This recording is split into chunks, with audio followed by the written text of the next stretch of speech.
In this video, I'm taking you behind the scenes of a Facebook live stream, and I use Zoom to make it all happen. Want to see how it all works together? I'm Cheryl Tan with Cheryl Tan Media. We help startups to Fortune 500 companies build their media authority and communicate better on video. Subscribe to this channel for content that will help you connect with your audience, share a clear message, and give you strategies to create content consistently.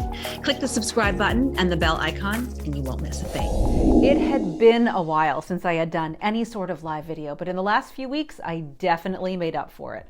I hosted a challenge in a private Facebook group, and I did a live stream here on YouTube.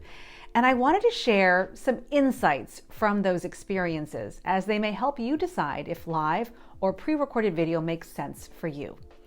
I'm hearing from more and more people who know they want to use video in some way to build a personal brand or to reach more customers and clients, but they aren't sure exactly what type of video to start with. Live video is effective, and I'll talk about that in this video.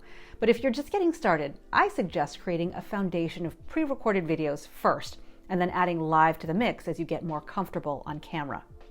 After watching this video, you may decide you want to start live streaming, and that's okay too. Here's a big benefit of going live, and I experienced that firsthand during my live challenge. It's that you end up saving so much time when you go live. Yes, you have to prepare your talking points. You need a test to make sure your settings are correct and that you're streaming into the right place. But once you do that, you're done. No editing is necessary after the live stream is over. Another thing I learned is how easy it is to use Zoom. Yes, Zoom, which we're all familiar with now, to go live on Facebook. I'll take you inside my Zoom dashboard so you can see just how easy it is to set up. For Zoom, you do need a paid account to go live on other platforms. To enable the settings, you go to Zoom and click on My Account. You click on Settings on the left-hand side and scroll down almost all the way to the bottom of the page. Here you see the heading, Allow Live Streaming of Meetings. Make sure that Facebook is checked here. Once you've enabled the settings, go into Zoom and open up a new meeting room. On the bottom right of the Zoom screen, click the three dots and you can see all the places where you can stream from Zoom. Click Live on Facebook and you'll get this screen. Choose a title for your live stream. Create a description that describes what the live stream will be about. Now you want to be compelling enough so people will want to watch it as the live stream pops up in their feed. Decide where you want your live video to be streamed. You can stream it to your timeline, to a public page, or to a group. Now I want it in a private Facebook group I've created that I use specifically to test things like this. It's called Video Bootcamp, Training, Accountability, and Support. And once I make sure it's going into the right group, I click Go Live. It takes a few moments to connect, but you want to be ready to go live because once you see this message, meeting is now streamed live on Facebook, you are live. One thing that tripped me up the first couple times I streamed to Facebook is once you click the Go Live button in Zoom, you'll be directed to the Facebook page and you will see a frozen you pop up on that page. But remember, you are live and everyone can see you. Now that you know this screen pops up first, just go to the bottom of your computer screen, click on the Zoom icon, and that will bring up your live picture to the forefront and you will see the message, Meeting is now streamed live on Facebook in the top left of your screen. You'll be able to share a presentation. You can use a whiteboard. You can have guests with you, just like you would a normal Zoom meeting.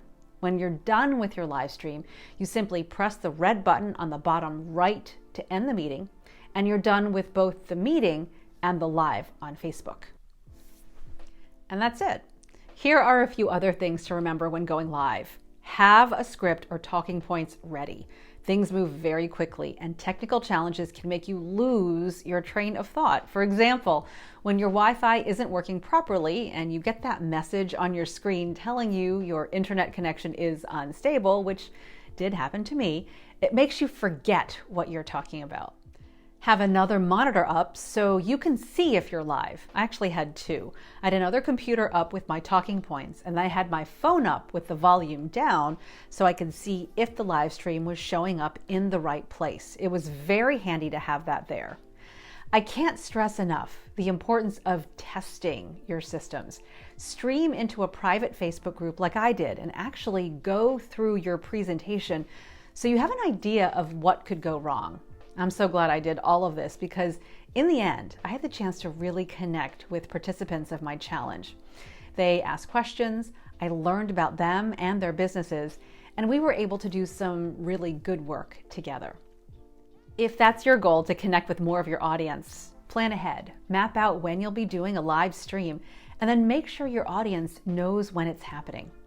Was this helpful? If so, please subscribe to the channel to get more on-camera tips. I do have a video-ready checklist that you can use anytime you get in front of the camera.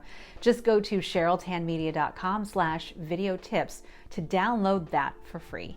And if you watch this and want to start with pre-recorded videos first, you could get ideas on what to create next.